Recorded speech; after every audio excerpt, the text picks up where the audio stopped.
వంకాయకి part 2 ఇదైతే video.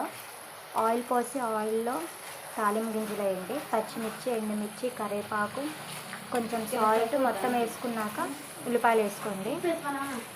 Brown colour వచ్చే వరకు వేయించుకోండి. మనం అయితే పేస్ట్ చేసాం కదా, ఆ పేస్ట్ అయితే వంకాయల్లో స్టఫ్ చేయండి.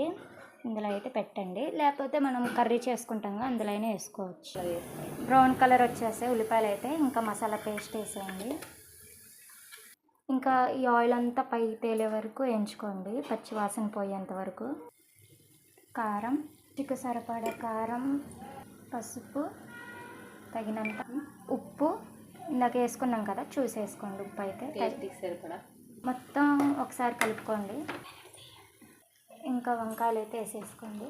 మిక్సీలో వాటర్ ఉంటుంది కదా, గ్రేవీ, వాటర్ ఇందులో పోసేసుకోండి. వేడి వేడి గుత్తి వంకాయ కూర అయిపోయింది. Thank you for watching. By.